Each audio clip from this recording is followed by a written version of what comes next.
Hello everyone.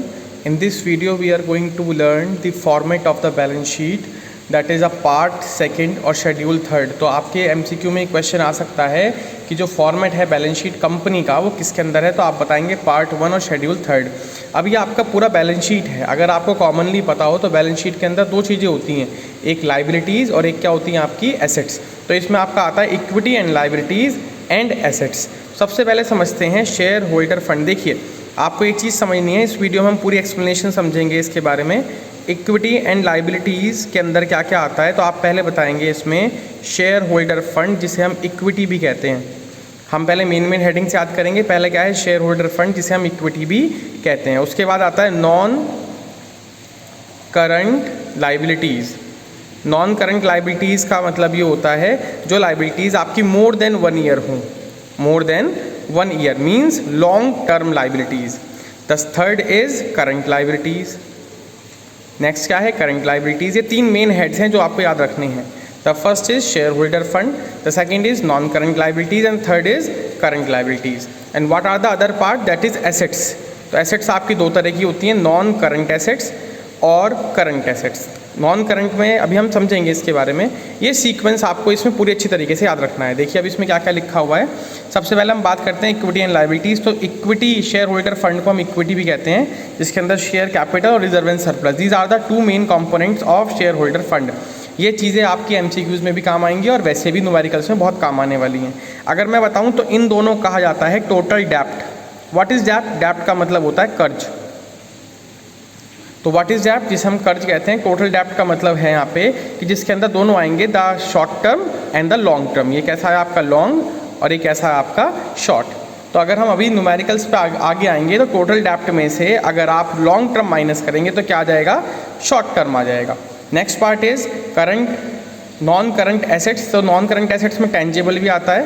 What is tangible, that can be seen and touch and also intangible, जिसमें हम ना देख सकते ना टच कर सकते। और इसके अंदर नॉन करंट इन्वेस्टमेंट भी आती है, ये भी इसका एक अलग पार्ट है। अगर हम इसका सीक्वेंस देखें तो क्या क्या है देख लीजिए, शेयर होल्डर फंड, फिर क्या है नॉन करंट लाइबिलिटी और फिर करंट लाइबिलिटी। एक पार्ट आपका बैलेंस शीट का ये हो गया। फिर एसेट्स में अगर आप देखें तो नॉन करंट एसेट्स और करंट एसेट्स।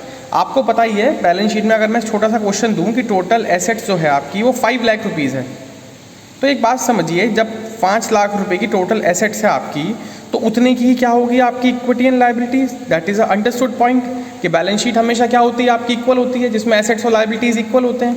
अब इसी के साथ साथ आपको यहाँ पे टोटल डेप्ट दिए हुए हैं। टोटल डेप्ट दिए हुए हैं 2,50,000। अगर मैं आपसे कहूँ कि शेयर होल्डर फंड क्या होगा, तो आप बड़े आसानी से बता सकते हैं कि 5 लाख में से टोटल डेप्ट 2.5 लाख रुपये हैं। 2.5 लाख की क्या हो गई आपकी share holder fund means equity. मतलब मैं आपको ये चीज़ समझाना चाह रहा हूँ कि इस चैप्टर के अंदर आपको फॉर्मूले समझने हैं इंस्टीड ऑफ आप फॉर्मूले याद करें। अगर मैं बताऊँ इसी के अंदर कि मैंने बता दिया यहाँ पे कि लॉन्ग टर्म डेप्ट क्या है, लॉन्ग टर्म डेप्ट आपका 1 लाख रुपए है, तो आप फॉर्मूला खुद बनाइए। जब टोटल डेप्ट आपका 2.5 लाख है तो इसमें लॉन्ग टर्म कितना है आपका 1 लाख रुपये, तो शॉर्ट टर्म कितना होगा 1,50,000। मैं इस वीडियो में आपको क्या बताना चाह रहा हूँ कि आपको बिना फॉर्मूले याद करे फॉर्मूले कैसे समझने हैं। इस चैप्टर में, पूरे चैप्टर में यही फॉर्मूले अप्लाई होने हैं। उसी के साथ साथ अगर मैं आपको बताऊँ यहीं पे ही, तो अगर मैं कह दूँ नॉन करंट एसेट्स आपके 3 लाख रुपए है, तो भी आप निकाल सकते हैं नॉन करंट कितना है भाई, ये रहा नॉन करंट कितना है 3 लाख रुपए। अपने आप करंट कितना आ गया आपका 2 लाख रुपए। तो इस तरह से हम इसे पूरा याद कर सकते हैं। दोबारा एक बार समझिए इसमें क्या क्या चीज़ें आती है, फिर हम इससे रिलेटेड फॉर्मूले भी देखेंगे। तो नॉन करंट लायबिलिटीज़ का मतलब होता है लॉन्ग टर्म। तो long term borrowings and long term provision, जिसके अंदर डिवेंचर आते हैं, प्रोविजन फॉर टैक्स, तो इसमें नहीं आता, और अलग तरीके के जो लॉन्ग टर्म प्रोविजन हमारे होते हैं। फिर करंट लाइबिलिटीज़ के अंदर क्या आता है, देखिए शॉर्ट टर्म और लॉन्ग टर्म से ही हमें अंडरस्टूड होता है कि क्या चीज़ क्या आनी है और क्या नहीं आनी। तो आपको देख लीजिए शॉर्ट टर्म बोरिंग और शॉर्ट टर्म प्रोविजन, 2 पॉइंट तो ये हो गए। ट्रेड पेबल के अंदर समझ लीजिए क्या क्या आता है, ट्रेड पेबल के अंदर क्या क्या आता है, और वही पॉइंट रिसीवेबल के अंदर आएंगे। ट्रेड पेबल के अंदर आता है आपके क्रेडिटर्स और बिल्स पेबल। अब आप खुद समझिए कि अगर यहाँ ट्रेड में रिसीवेबल कर दूँ तो यहाँ क्या आ जाएंगे डेटर्स, और यहाँ क्या आएंगे आपके बिल्स रिसीवेबल। अगर मैं यहाँ क्या कर दूँ ट्रेड रिसीवेबल।